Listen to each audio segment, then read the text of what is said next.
Hello there. In this video, I am going to show you how we can create a custom report as a user. So for this demo, I am going to use demo user 1 as a user. So first, before creating the report, the user has to have a create custom report permission. Let's give demo user 1 a required permission. Click on the edit this application and go to the settings tab. Now click on users permission.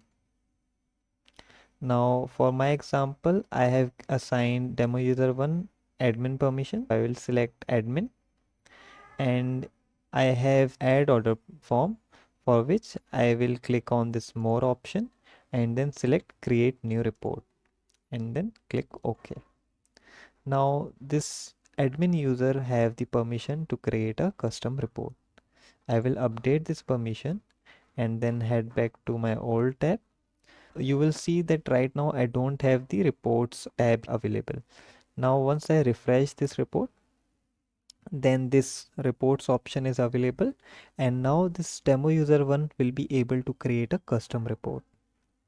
To create a custom report, click on this add button.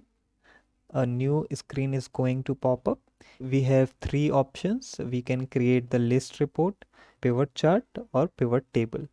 In this example, I am going to create the list view. So click on the list option, and from this view I need to select a form for which I want to create a report.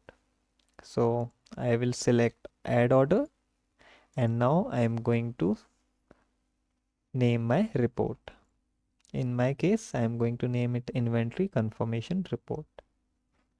Now I have an option to keep this report as private, or I can share it with others.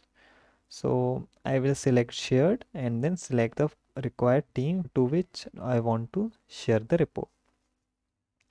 Now click on create and customize. This report configuration window is going to appear. Here we have 5 options. First, I am going to show you how we can set the layout of this report. From this option, we can add or remove new field. To add a new field, I can simply click on add fields and then select the form field. If you want to remove any field, you can simply select that particular column or field and then click on delete. In this layout option, we have other settings as well. Suppose if I click on the customer name, then on the right hand side, you can set desired settings. If you want to show or hide the last name, you can toggle this button. Similarly, if I click on the quantity, then I have different setting. I can show the total for all the quantity. I can show the average, minimum or maximum value. So let's take total. Now if I click on the order date, then since this is the date field, we have different settings. If I want to show the month or the year or month and year, I can simply select. Then based on this setting, the report is going to be formatted. I will keep it as full date only. So this is how you can configure the layout. Now let's move to the filters option. Click on filter, and from here you can set the filter for the report. To set a filter, click on add filter.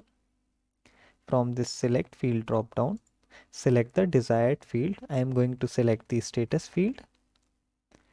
And in the operator, we have many operators to select.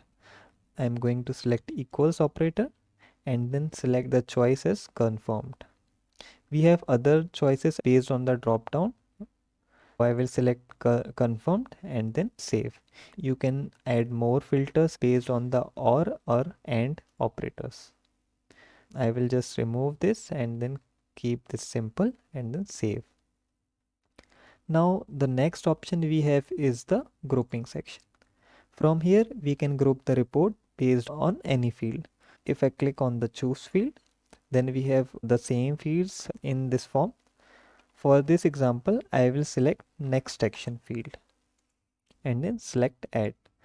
So the report is going to be grouped based on the next action, and I can select the sort order as well from here. The next option we have is the sorting option, and using this option you can sort your list based on the field like date field or estimated date field.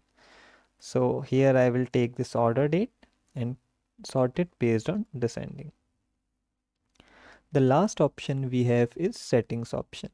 If I click here, then from this window you can rename the report name, or you can remove or add a permission or share this report with others users as well. I will keep this setting as it is and click on done. Once you refresh, you will see the custom report created as per your requirement. Here you will see the grouped records. Since we have added the filter based on the confirmed status, so only those reports are visible whose status is in the confirmed state. And since I have selected the total for the quantity, that's why for each grouping we are able to see the total quantity as well.